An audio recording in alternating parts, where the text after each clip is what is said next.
हर हर महादेव। दोस्तों, आपके अपने चैनल शिव धार्मिक में आपका बहुत बहुत स्वागत है। भगवान भोलेनाथ की कृपा आप पर और आपके परिवार पर सदा सर्वदा बने रहे। दोस्तों, आज की वीडियो में मैं बात करने वाली हूँ दुर्गा सप्तशती का दूसरा अध्याय, देवताओं के तेज से देवी का प्रादुर्भाव और महिषासुर की सेना का वध। महर्षि मेधा बोले, प्राचीन काल में देवताओं और असुरों में पूरा वर्षों तक घोर युद्ध हुआ था और देवराज इंद्र देवताओं के नायक थे। इस युद्ध में देवताओं की सेना परास्त हो गई थी और इस प्रकार संपूर्ण देवताओं को जीत महिषासुर इंद्र बन बैठा।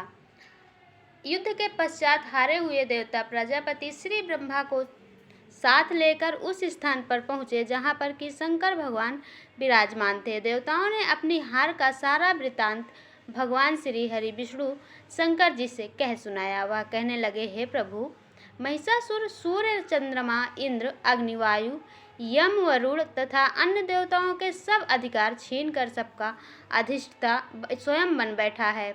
उसने समस्त देवताओं को स्वर्ग से निकाल दिया है। वह मनुष्यों की तरह पृथ्वी पर विचर रहे हैं। दैत्यों की सारी करतूत हमने आपको सुना दी और आपकी शरण में इसलिए आए हैं कि आप उनके वध का कोई उपाय सोचें।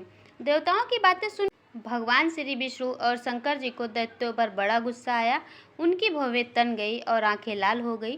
गुस्से में भरे हुए भगवान विष्णु के मुख से बड़ा भारी तेज निकला और उसी प्रकार का तेज भगवान शंकर, ब्रह्मा और इंद्र आदि दूसरे देवताओं के मुख से प्रकट हुआ। फिर वह सारा तेज एक में मिल गया और तेज का पुंज वह ऐसे दिखता था जैसे कि ज्वलनमान पर्वत हो। देवताओं ने देखा कि उस पर्वत की ज्वाला चारों ओर फैली हुई थी और देवताओं के शरीर से प्रकट हुए तेज की किसी अन्य तेज से तुलना नहीं हो सकती थी। एक स्थान पर इकट्ठा होने पर वह तेज एक देवी के रूप में परिवर्तित हो गया और अपने प्रकाश से तीनों लोकों में व्याप्त हो गया। वह भगवान शंकर का तेज था। उससे देवी का मुख प्रकट हुआ। यमराज के तेज से के सिर के बाल बने। भगवान श्री विष्णु के तेज से उनकी भुजाएं बनी। चंद्रमा के तेज से दोनों स्तन और इंद्र के तेज से जंघा तथा पिंडली बनी और पृथ्वी के तेज से नितंब भाग बना। ब्रह्मा के तेज से दोनों चरण और सूर्य के तेज से उनकी अंगुलियां पैदा हुई। वासुओं के तेज से हाथों की उंगलियां एवं कुबेर के तेज से नासिका बनी। प्रजापति के तेज से उनके दांत और अग्नि के तेज से उनके नेत्र बने। संध्या के तेज से उनकी भौहें और वायु के तेज से उनके कान प्रकट हुए। इस प्रकार उस देवी का प्रादुर्भाव हुआ था। महिषासुर से पराजित देवता जब उस देवी को देखकर अत्यंत प्रसन्न हुए, भगवान शंकर ने अपने त्रिशूल में से एक त्रिशूल निकालकर उस देवी को दिया और भगवान विष्णु ने अपने चक्र में से एक चक्र निकालकर उन देवी को दिया। वरुण ने अपने चक्र में से एक चक्र निकालकर देवी को दे दिया। वरुण ने देवी को शंख भेंट किया। अग्नि ने इसे शक्ति दी। वायु ने उसे धनुष और बाण दिए। सहस्त्र नेत्रों वाले श्री देवराज इंद्र ने उसे अपने वज्र से उत्पन्न करके वज्र दिया और ऐरावत हाथी का एक घंटा उतार कर देवी को भेंट किया। यमराज ने उसे काल दंड में से एक दंड दिया। वरुण ने उसे पास दिया। प्रजापति ने उस देवी को स्फटिक की माला दी और ब्रह्मा जी ने उसे कमंडल दिया। सूर्य ने देवी के समस्त रोमों में अपनी किरणों का तेज भर दिया। काल ने उसे चमकती हुई ढाल और तलवार दी और उज्ज्वल हार और दिव्य वस्त्र उन्हें भेंट किए और इसके साथ ही उसने दिव्य चूड़ामणि दी। दो कुंडल कंकड़, उज्ज्वल अर्धचंद्र, बाहों के लिए बाजूबंद, चरणों के लिए नुपुर, गले के लिए सुंदर हंसली और अंगुलियों के लिए रत्नों की बनी अंगूठियां उन्हें दी। विश्वकर्मा ने उन्हें फरसा दिया और उसके साथ ही कई प्रकार के अस्त्र और अभेद कवच दिए और इसके अतिरिक्त उन्होंने कभी न कुम्हलाने वाले सुंदर कमलों की माला भेंट की। समुद्र ने सुंदर कमल का फूल भेंट किया। हिमालय ने सवारी के लिए सिंह और तरह तरह के रत्न देवी को भेंट किए। यक्षराज कुबेर ने मधु से भरा हुआ पात्र और शेषनाग ने उन्हें बहुमूल्य मणियों से विभूषित नागहार भेंट किया। इसी तरह दूसरे देवताओं ने भी उसे आभूषण और अस्त्र देकर उनका सम्मान किया। इसके पश्चात देवी ने उच्च स्वर से गर्जना की। उसके इस भयंकर नाद से आकाश गूंज उठा देवी का आह्वान उच्च स्वर से किया हुआ सिंहनाद समा न सका।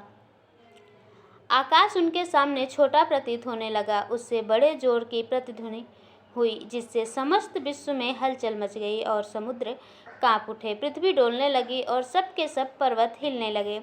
देवताओं ने उस समय प्रसन्न हो सिंह वाहिनी जगतमयी देवी से कहा, देवी तुम्हारी जय हो। इसके साथ महर्षियों ने भक्तिभाव से विनम्र होकर उनकी स्तुति की। संपूर्ण त्रिलोकी को शोकमग्न देखकर दैत्यगण अपनी सेनाओं को साथ लेकर और हथियार आदि सजाकर उठ खड़े हुए। महिषासुर के क्रोध की कोई सीमा नहीं थी। उसने क्रोध में भरकर कहा, यह सब क्या उत्पात है। फिर वह अपनी सेना के साथ उस ओर दौड़ा जिस ओर से भयंकर नाद का शब्द सुनाई दिया, और आगे पहुंचकर उसने देवी को देखा जो कि अपनी प्रभा से तीनों लोकों को प्रकाशित कर रही थी। उनके चरणों के भार से पृथ्वी दबी जा रही थी। माथे के मुकुट से आकाश में एक रेखा सी बन रही थी और उसके धनुष की टंकार से सब लोग क्षुब्ध हो रहे थे। देवी अपनी सहस्त्रों भुजाओं को संपूर्ण दिशाओं में फैलाए खड़ी थी। इसके पश्चात उनका दैत्यों के साथ युद्ध छिड़ गया और कई प्रकार अस्त्र शस्त्र से सब की सब दिशाएं उद्दसित होने लगी। महिषासुर की सेना का सेनापति चिछुर नामक एक महान असुर था।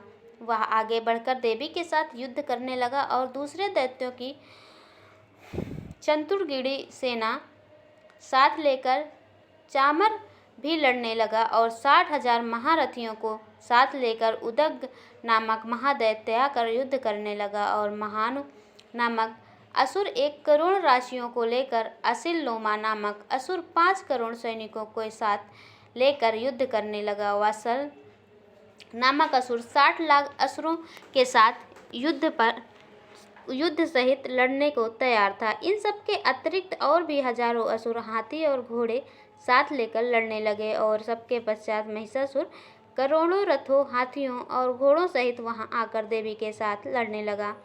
सभी असुर तोमर, बिंदीपाल, शक्ति, मुसुर, फारसों, पट्टियों के साथ रणभूमि में देवी के साथ युद्ध करने लगे। कई शक्तियां फेंकने लगे और कोई अन्य शस्त्रादि।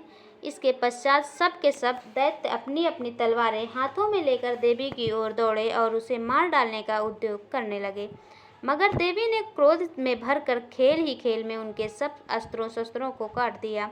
इसके पश्चात ऋषियों और देवताओं ने देवी की स्तुति आरंभ कर दी और वह प्रसन्न होकर असुरों के शरीर पर अस्त्र शस्त्रों की वर्षा करती रही। देवी का वाहन भी क्रोध में भरकर दैत्य सेना पर इस प्रकार विचरने लगा जैसे कि वन में दावानल फैल रहा हो। युद्ध करती हुई देवी ने क्रोध में भरकर जितने श्वासों को छोड़ा वह तुरंत ही सैकड़ों हजारों गढ़ों के रूप में परिवर्तित हो गए। फरसे, बिंदीपाल, खड्ग तथा पट्टिस इत्यादि अस्त्रों के साथ दैत्यों से युद्ध करने लगे। देवी की शक्ति से बने हुए वह गढ़ दैत्यों का नाश करते हुए ढोल, शंख व मृदंग आदि बजा रहे थे। तदंतर देवी ने त्रिशूल, गदा, शक्ति, खड्ग इत्यादि से सहस्त्रों असुरों को मार डाला। कितनों को घंटे की भर की आवाज़ से ही यमलोक पहुंचा दिया। कितने ही असुरों को उसने पास में बांधकर पृथ्वी पर धर घसीटा। कितनों को अपनी तलवार से टुकड़े टुकड़े कर दिए और कितनों को गदा की चोट से धरती पर सुला दिए।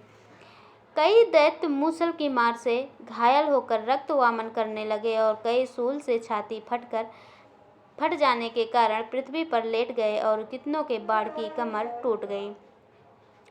देवताओं को पीड़ा देने वाले दैत्य कट मरने लगे। कितनों की बाहें अलग हो गई, कितनों की ग्रीवाएं कट गई, कितनों के सिर कटकर दूर भूमि पर लुढ़क गए, कितनों के शरीर बीच में से कट गए और कितनों की जाहें कट गईं और वह पृथ्वी पर गिर पड़े। कितने ही सिरों व पैरों के कटने पर भी भूमि पर से उठ खड़े हुए और शस्त्र हाथ में लेकर देवी से लड़ने लगे। और कई दैत्यगण भूमि में बाजों की ध्वनि से साथ साथ नाच रहे थे।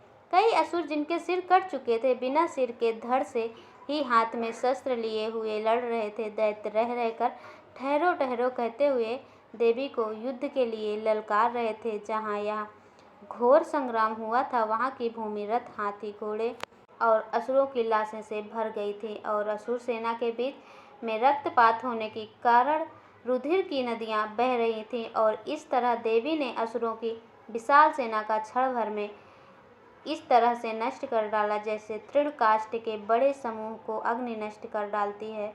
और देवी का सिंह भी गर्दन के बालों को हिलाता हुआ और बड़ा शब्द करता हुआ असुरों के शरीर से मानो उनके प्राणों को ढूंढ रहा था। वहां देवी के गणों ने जब दैत्यों के साथ युद्ध किया तो देवताओं ने प्रसन्न होकर आकाश से उन पर पुष्प की वर्षा की। दोस्तों ये रही दुर्गा सप्तशती का दूसरा अध्याय। ऐसे ही वीडियो देखने के लिए आप मेरे चैनल को सब्सक्राइब कर लें। वीडियो को अच्छी लगी हो तो वीडियो को लाइक कर लें, फैमिली फ्रेंड्स के साथ शेयर कर लें। मिलती हूँ मैं अगले वीडियो में अगले अध्याय के साथ। तब तक के लिए नमस्कार।